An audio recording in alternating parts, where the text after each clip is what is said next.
United Nations Conference on Global Climate opens Monday, November 1.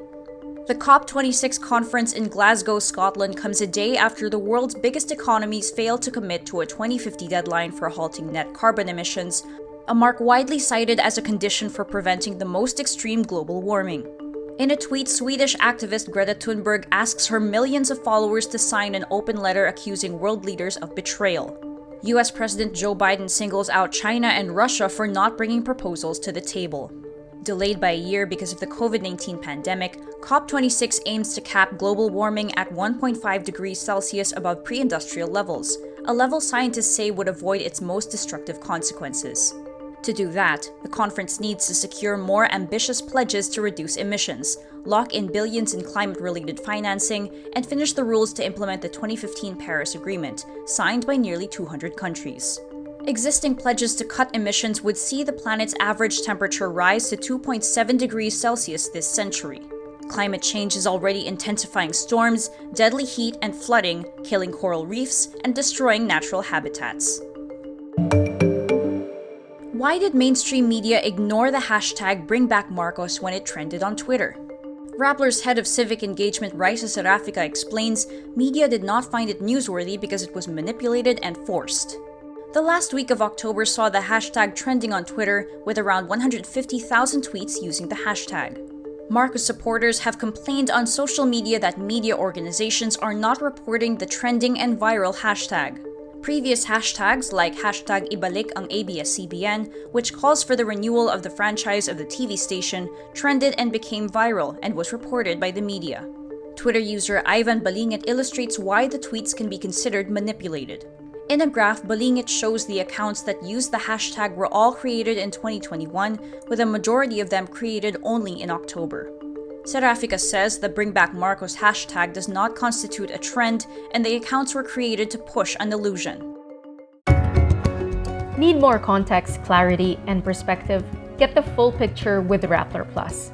With exclusive content and events, you'll get an opportunity to discuss issues with reporters, experts, and featured guests, while helping Rappler continue its fearless journalism. Join now. The Commission on Elections inks a contract worth 536 million pesos with F2 Logistics for transportation of election-related supplies in 2022. F2 Logistics is a company with ties to President Rodrigo Duterte's 2016 campaign donors. A 2020 annual report of Chelsea Logistics lists Dennis Oy as chairman of F2 Logistics. As winning bidder, F2 Logistics is in charge of deploying to poll sites vote counting machines, transmission equipment, and ballots, among others. Oy donated 30 million pesos or $593,000 to the 2016 Malacanang bid of President Duterte. Comelec's deal with F2 Logistics has raised alarm bells among some poll watchdogs. But Comelec chairman Sheriff Abbas earlier said Oy's ties to Duterte were not a ground for the delivery firm to be disqualified from the bidding process. Former United States President Barack Obama speaks at the 2021 Rock and Roll Hall of Fame induction ceremony honoring rapper and music mogul Jay-Z. Obama calls the 23-time Grammy winner Jay-Z the embodiment of the American dream for his rise from a poor New York neighborhood to a billionaire songwriter, record executive, and businessman. Pop star Taylor Swift meantime honors singer-songwriter Carole King with a pop version of Will You Love Me Tomorrow, while R&B singer Jennifer Hudson sang King's A Natural Woman. Paul McCartney of the Beatles meanwhile pays tribute to rock group Foo Fighters. Also inducted into the Rock and Roll Hall of Fame are rock icon Tina Turner, all-female 80s band The Go-Go's, rapper LL Cool J, German electronic pioneers Kraftwerk, multi-instrumentalist Todd Rundgren, and the late Billy Preston were also inducted. A report from Entertainment Tonight says singer Zayn Malik allegedly struck Yolanda Hadid, the mother of his partner Gigi, after a disagreement. Malik denies the allegations but pleads no contest to harassment charges filed against him by Yolanda.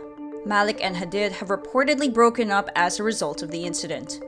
The two have been in a rocky on and off relationship since 2015. A report from E! News says Malik is charged with 4 counts of harassment. Malik also allegedly attempted to physically engage in a fight with Yolanda's security guard. Malik's no contest plea includes 90 days of probation for each count, parole supervision, mandatory completion of an anger management class, and a no contact rule with Yolanda and her security guard. He must also be screened for a domestic violence supervision program. In other news, the armorer who oversaw guns used in the filming of the movie Rust says producers rejected her requests for safety measures before actor Alec Baldwin accidentally shot and killed a cinematographer. Attorneys for Hannah Gutierrez issued the first public statement on her behalf, saying Gutierrez fought for training, days to maintain weapons, and proper time to prepare for scenes with gunfire. Gutierrez's lawyers say she ultimately was overruled by production and her department. The shooting shocked Hollywood, prompting a debate about safety protocols in film and television. Her lawyers add, Gutierrez has no idea where the live rounds came from. Authorities in Santa Fe are investigating the incident and say they have not ruled out criminal charges. Baldwin probably will not be held civilly liable for firing the gun after being told it was safe, but could face liability as one of the film's producers.